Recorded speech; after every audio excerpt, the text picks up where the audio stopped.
ओम श्री अनंत कोटि ब्रह्मांड नायक राजाधिराज योगिराज पार ब्रह्म श्री सच्चिदानंद समर्थ सद्गुरु साईनाथ महाराज की जय हो।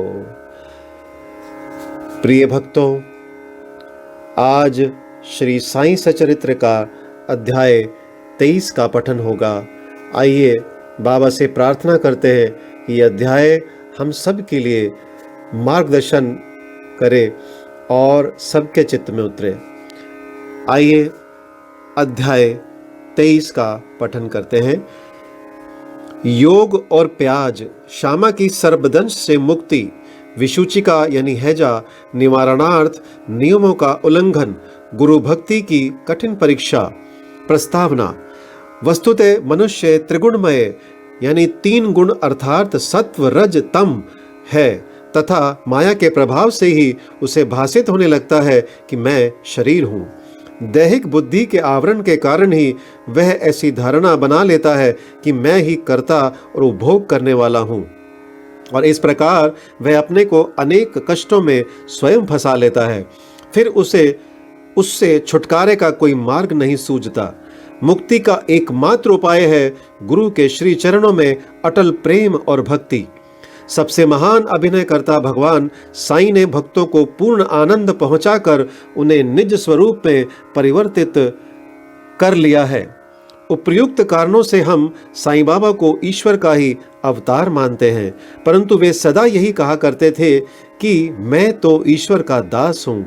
अवतार होते हुए भी मनुष्य को किस प्रकार आचरण करना चाहिए तथा अपने वर्ण के कर्तव्यों को किस प्रकार निभाना चाहिए, इसका उदाहरण उन्होंने लोगों के समक्ष प्रस्तुत किया।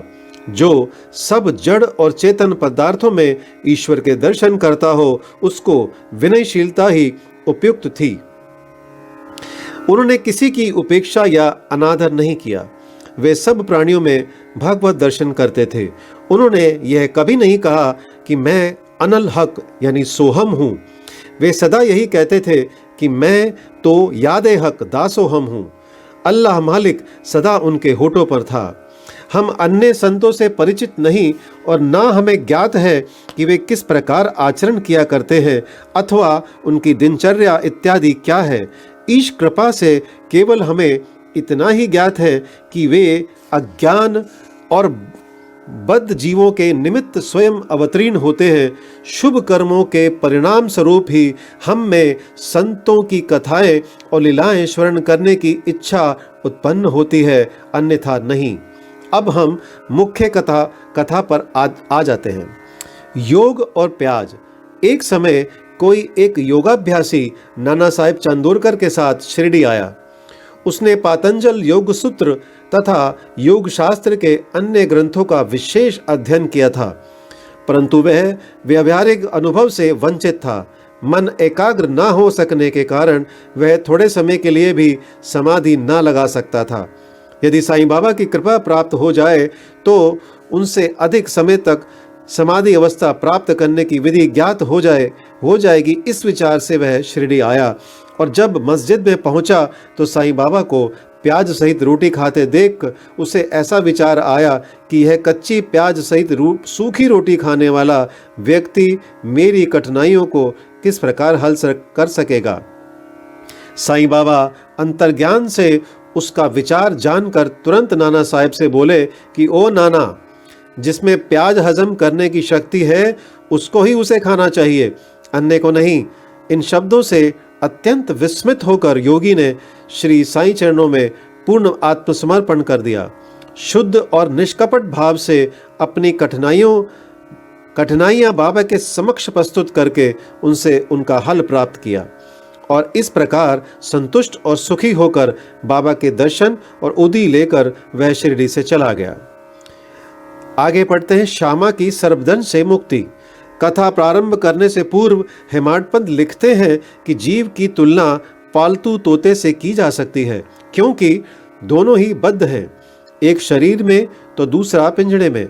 दोनों ही अपनी बद्धावस्था को श्रेष्ठकर समझते हैं, परंतु यदि हरि कृपा से उन्हें कोई उत्तम गुरु मिल जाए और वह उनके ज्ञान चक्षु खोलकर उन्हें बंधन मुक्त कर दे तो उनकी चेतना का स्तर उच्च हो जाता है, जिसकी तुलना में पूर्व संकीर्ण स्थिति सर्वदा तुच्छ ही थी।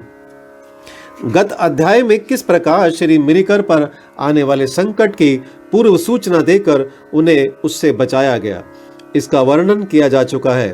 पाठक वृंद अब उसी प्रकार की एक और कथा श्रवण करें। एक बार श्यामा को विषधर सर्प ने उसके हाथ की उंगली में डस लिया। समस्त शरीर में विष का प्रसार हो जाने के कारण वे अत्यंत कष्ट का अनुभव करके क्रंदन करने लगे कि अब मेरा अंत्यकाल समीप आ गया है। उनके इष्ट मित्र उन्हें भगवान विठोबा के पास ले जाना चाहते थे, जहां इस प्रकार की समस्त पीड़ाओं की योग्य चिकित्सा होती है, परंतु श्यामा मस्जिद की ओर ही दौड़ा अपने विठोबा श्री साईं बाबा के पास। जब बाबा ने उन्हें दूर से आते देखा तो वे झिड़कने और गाली देने लगे। वे क्रोधित होकर बोले, अरे ओ नादान, कृतघ्न बम्मन, ऊपर मत चढ़, सावधान, यदि ऐसा किया तो। और फिर गर्जन करते हुए बोले, हट, दूर हट, नीचे उतर। श्री साईं बाबा को इस प्रकार अत्यंत क्रोधित देख श्यामा उलझन में पड़ गया और निराश होकर सोचने लगा कि केवल मस्जिद ही तो मेरा घर है और साईं बाबा मात्र असहायों के आश्रयदाता हैं, और जब वे ही इस प्रकार मुझे यहाँ से भगा रहे हैं तो मैं अब किसकी शरण में जाऊं।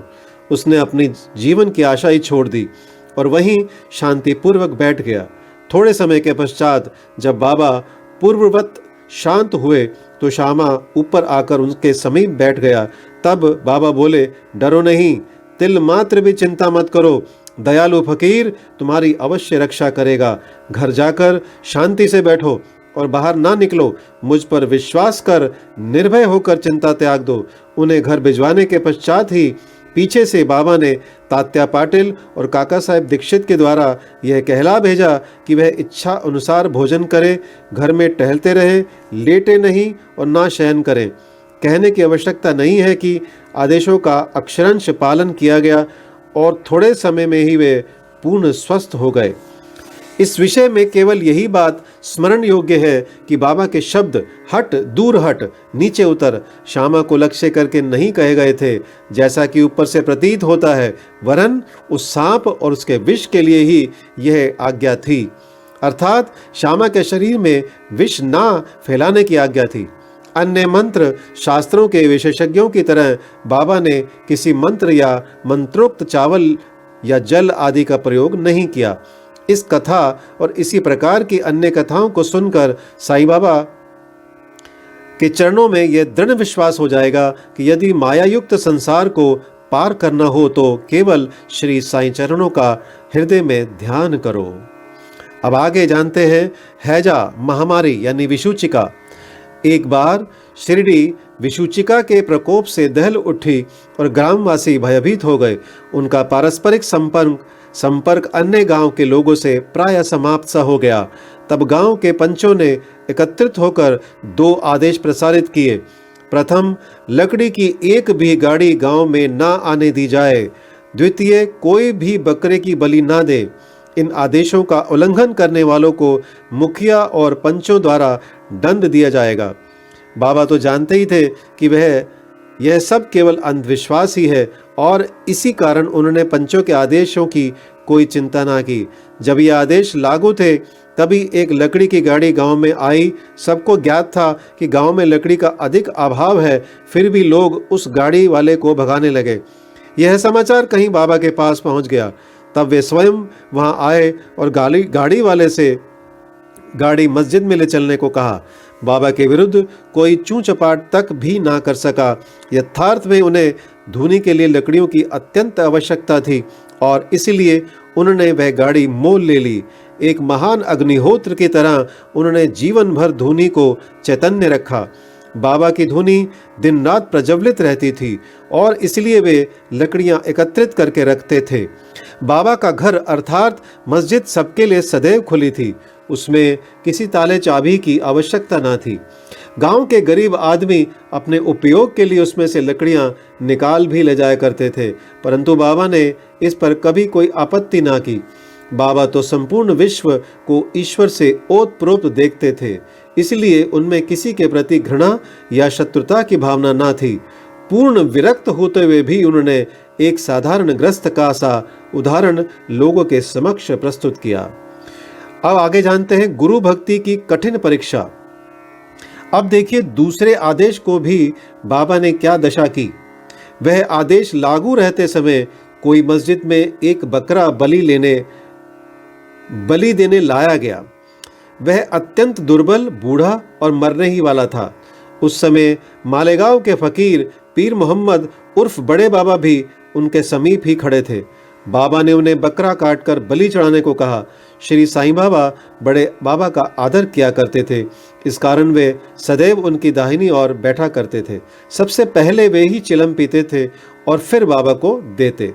बाद में अन्य भक्तों को जब दोपहर को भोजन परोस दिया जाता, तब बाबा बड़े बाबा को आदर पूर्वक बुलाकर अपने दाहिने ओर बिठाते और तब सब भोजन करते। बाबा के पास जो दक्षिणा एकत्रित होती, उसमें से वे 50 रुपये प्रतिदिन बड़े बाबा को दे दिया करते थे। जब वे लौटते तो बाबा भी उनके साथ 100 कदम तक जाया करते थे। उनका इतना आदर होते हुए भी जब बाबा ने उनसे बकरा काटने को कहा, तो उन्होंने अस्वीकार कर स्पष्ट शब्दों में कह दिया कि बलि चढ़ाना व्यर्थ ही है। तब बाबा ने श्यामा से बकरे की बलि के लिए कहा। वे राधा कृष्ण माई के घर जाकर एक चाकू ले आए और उसे बाबा के सामने रख दिया। राधा कृष्ण माई को जब कारण का पता चला तो उन्होंने चाकू वापस मंगवा लिया। अब श्यामा दूसरा चाकू लाने के लिए गए, किंतु बड़ी देर तक मस्जिद में ना लौटे। तब काका साहब दीक्षित की बारी आई। वह सोना सच्चा तो था, परंतु उसको कसौटी पर कसना भी अत्यंत आवश्यक था। बाबा ने उनसे चाकू लाकर बकरा काटने को कहा। वे साठेवाड़े से एक चाकू ले आए और बाबा की आज्ञा मिलते ही काटने को तैयार हो गए। उन्होंने पवित्र ब्राह्मण वंश में जन्म लिया था और अपने जीवन में बलि कृत्य जानते ही ना थे। यद्यपि हिंसा करना निंदनीय है, फिर भी वे बकरा काटने के लिए उद्यत हो गए। सब लोगों को आश्चर्य था कि बड़े बाबा एक यवन होते हुए भी बकरा काटने को सहमत नहीं है और यह एक सनातन ब्राह्मण बकरे की बलि देने की तैयारी कर रहा है। उन्होंने अपनी धोती ऊपर चढ़ा फेटा कस लिया और चाकू लेकर हाथ ऊपर उठाकर बाबा की अंतिम आज्ञा की प्रतीक्षा करने लगे। बाबा बोले, अब विचार क्या कर रहे हो? ठीक है, मारो। जब उनका हाथ नीचे आने ही वाला था, तब बाबा बोले, ठहरो, तुम कितने दुष्ट हो, ब्राह्मण होकर तुम बकरे की बलि दे रहे हो। काका साहब चाकू नीचे रखकर बाबा से बोले, आपकी आज्ञा ही हमारे लिए सब कुछ है, हमें अन्य आदेशों से क्या। हम तो केवल आपका ही सदैव स्मरण तथा ध्यान करते हैं और दिन रात आपकी आज्ञा का ही पालन किया करते हैं। हमें यह विचार करने की आवश्यकता नहीं कि बकरे को मारना उचित है या अनुचित, और ना हम इसका कारण ही जानना चाहते हैं। हमारा कर्तव्य और धर्म तो निसंकोच होकर गुरु की आज्ञा का पूर्णतः पालन करने में है। तब बाबा ने काका साहब से कहा कि मैं स्वयं ही बलि चढ़ाने का कार्य करूंगा। तब ऐसा निश्चित हुआ कि तकिए के पास जहां बहुत से फकीर बैठते हैं, वहां चलकर इसकी बलि देनी चाहिए। जब बकरा वहां ले जाया जा रहा था, तभी रास्ते में गिरकर वह मर गया। भक्तों के प्रकार का वर्णन कर श्री हेमाड पंत यह अध्याय समाप्त करते हैं। भक्त 3 प्रकार के हैं। पहला उत्तम, दूसरा मध्यम और तीसरा साधारण। प्रथम श्रेणी के भक्त वे हैं जो अपने गुरु की इच्छा पहले से ही जानकर अपना कर्तव्य मानकर सेवा करते हैं। द्वितीय श्रेणी के भक्त वे हैं जो गुरु की आज्ञा मिलते ही उसका तुरंत पालन करते हैं। तृतीय श्रेणी के भक्त वे हैं जो गुरु की आज्ञा सदैव टालते हुए पग पग पर त्रुटि किया करते हैं। भक्तगण यदि अपनी जागृत बुद्धि और धैर्य धारण कर दृढ़ विश्वास स्थिर करें, तो निसंदेह उनका आध्यात्मिक ध्येय उनसे अधिक दूर नहीं। श्वासोच्छ्वास का नियंत्रण, हठ योग या अन्य कठिन साधनाओं की कोई आवश्यकता नहीं है। जब शिष्य में उपयुक्त गुणों का विकास हो जाता है और जब अग्रिम उपदेशों के लिए भूमिका तैयार हो जाती है, तभी गुरु स्वयं प्रकट होकर उसे पूर्णता की ओर ले जाते हैं। अगले अध्याय में बाबा के मनोरंजक हास्य विनोद के संबंध में चर्चा करेंगे। श्री सद्गुरु साईनाथ प्रणमस्तु। शुभम भवतु। ओम साई राम।